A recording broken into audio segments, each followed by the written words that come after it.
বাড়ি থেকে জোর করে বিয়ের চাপ দিচ্ছে, সামলাবেন যেভাবে। জানুন বিষয়গুলি।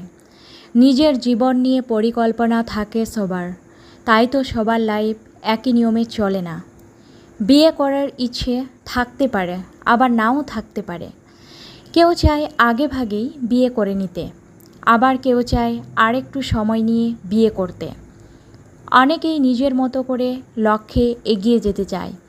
তবে বিয়ের সিদ্ধান্ত যে একান্ত নিজের ব্যক্তিগত ব্যাপার, কিন্তু পরিবারের বেশিরভাগ মানুষই এই কথাটি বুঝতে চায় না। জীবনে বিয়ে করা উচিত, বা লাইফে বেশিরভাগ মানুষই বিয়ে করে থাকে। তবে বিয়ের জন্য সঠিক পরিকল্পনা মেনে চলা জরুরি।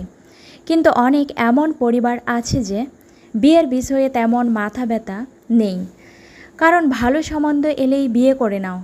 এত ভাবনা চিন্তা কিসের? ছেলে হোক বা মেয়ে, রাজি না হলে জোর করে বাড়ি থেকে বিয়ের জন্য চাপ দিতে থাকে। কারণ অনেকেই ভাবেন বিয়ে মানেই লাইফ সেটেল এবং নো চিন্তা, নো টেনশন। এছাড়াও পরিবারের লোকজন মনে করেন যে বিয়ে দিলেই ছেলে মেয়ে সুখে থাকবে এবং বাবা মায়েরাও নিশ্চিন্ত হবেন। তারা মনে করেন যে বিয়ের মাধ্যমে আপনার জীবনে আরও অনেক ইতিবাচক পরিবর্তন আসবে। কিন্তু বিয়ের বিষয়ে আপনার চিন্তাভাবনা এবং পরিবারের চিন্তাভাবনার পার্থক্যের জন্য সমস্যা আরও বাড়তে থাকে। কারণ মতের তফাৎ নিয়ে বাড়ির লোকের সঙ্গেই অনেক সময় সমস্যা তৈরি হতে থাকে। সেই কারণেই তারা আপনাকে ক্রমাগত চাপ দিতে পারে বিয়ের সিদ্ধান্ত নেওয়ার জন্য। তবে বিয়েতে মত বা রাজি না থাকলে বিয়ে না করতেই পারে একটি মানুষ। এটা সবার ব্যক্তিগত সিদ্ধান্ত। তবে এই কথাটা পরিবারের সবাইকে বুঝিয়ে দেওয়া খুবই কঠিন ব্যাপার। বিয়েতে রাজি না হলে সমস্যা বাড়তে থাকে এবং আপনার উপর প্রেশার বা চাপ আসতে থাকে। একটা বিষয় মাথায় রাখা খুবই জরুরি যে বিয়ে নিয়ে আপনার কী সিদ্ধান্ত আছে, বা আপনার চিন্তাভাবনা কী। আপনি বিয়েতে রাজি আছেন কি না, এই বিষয়ে মনের কথা পরিবারের সকলকে বলে দিতে হবে। আপনি যত লুকিয়ে এই বিষয়টির সঙ্গে লড়াই করতে যাবেন, ততই সমস্যা আরও বাড়তে থাকবে। এই পরিস্থিতিতে অনেকের বাড়ি থেকে চাপ আসতে থাকে। এই চাপ সামলাবেন কিভাবে? সেই পরিস্থিতিতে বিয়ের চাপ সামলে নেওয়ার টিপস জানতে হবে আপনাকে। তবেই আপনি ভালো থাকতে পারবেন এবং সবাইকে মানিয়ে নিতে পারবেন। পরিবার থেকে জোর করে বিয়ের চাপ এলে কী করবেন? জেনে নিন 5টি টিপস। 1 নাম্বার টিপস, পরিবারের সবাইকে ভালোভাবে বুঝান। বিয়ের ব্যাপারে আপনার নিজের ব্যাপারে ভাবনা রয়েছে। আপনার সেই ভাবনাগুলো বা চিন্তাধারা পরিবারের সামনে তুলে ধরুন বা ভালোভাবে বুঝিয়ে বলুন। আপনার পরিবারের সবাই আপনার আপনজন। ভালোভাবে বুঝিয়ে বললে অবশ্যই তারা বুঝবেন আপনি কী চান, আপনার লক্ষ্য কী ইত্যাদি বিষয়ে ধৈর্য ধরে বুঝান। তবে আপনাকে আর বিয়ের চাপ দেবে না। আর আপনি কেন বিয়েতে রাজি নন বা আপনি আরও একটু দেরিতে কেন বিয়ে করতে চান, তা তাদেরকে বুঝিয়ে বলুন। আপনি আপনার জীবনটাকে আর একটু গুছিয়ে নিতে চান। আপনার যে আরও কিছু লক্ষ্য উদ্দেশ্য আছে, তাদের ভালোভাবে বুঝিয়ে বলুন। এই কাজটা সাহস করে বলতে পারলে পরিবারের তরফ থেকে বিয়ের চাপ অনেকটাই কমবে এবং অনেকেই আপনাকে সাপোর্ট করবে। 2 নাম্বার, যুক্তি দিয়ে কথা বলুন। অযথা অনর্গল কথা বলবেন না, যুক্তি দিয়ে কথা বলার চেষ্টা করুন। যে সিদ্ধান্ত নিয়েছেন তার সপক্ষে গ্রহণযোগ্য যুক্তি থাকতে হবে। আপনি যদি সঠিক যুক্তি দিয়ে বোঝাতে পারেন, তবে তা পরিবারের দিক থেকে মেনে নেওয়া ছাড়া আর কোনো সুযোগ থাকবে না। তাই কিছু বিষয় নিজের মতো করে ভেবে রাখুন আগে থেকেই। আজে বাজে কথা বলে গেলে হবে না, নিজের সপক্ষে সঠিক যুক্তি সাজাতে হবে।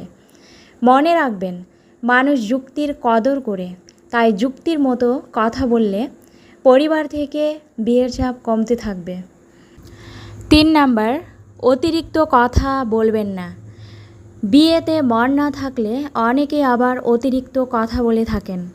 সেক্ষেত্রে অতিরিক্ত কথা বলা যাবে না, কারণ এতে সমস্যা তৈরি হতে পারে।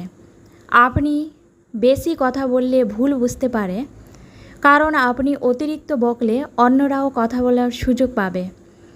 অনেকেই নিজের পক্ষে যুক্তি দেখাতে গিয়ে অতিরিক্ত কথা বলে ফেলে। এমনই করবেন না, কারণ বেশি কথা বলে ফেললে আপনার কথার গুরুত্ব কমতে থাকবে। তখন আপনিও নিজের পক্ষে যুক্তি জোগাড় করতে পারবেন না। তাই অতিরিক্ত কথা বলবেন না। 4 নাম্বার, চাপ নিতে শিখুন। জীবনে চাপ আসবেই, কিন্তু চাপ নেবেন না। লাইফে সমস্যা আসলে সমাধান করার চেষ্টা করতে হবে, শুধু টেনশন করলে হবে না। তবে চাপের সঙ্গে নিজেকে মানিয়ে নিন। যদি পরিবার থেকে ক্রমাগত চাপ দিতেই থাকে, আপনি সেই অবস্থায় একটি স্বচ্ছন্দ পরিবেশ তৈরি করে নিন এবং মনকে ফ্রি রাখুন। পরিবারের লোকজন যতই বড় কথা বলুক না কেন, তাদের কথাগুলো হালকাভাবে নিন। অনেক বেশি গুরুত্ব দেওয়ার দরকার নেই। নিজেকে চাপ মুক্ত রাখবেন।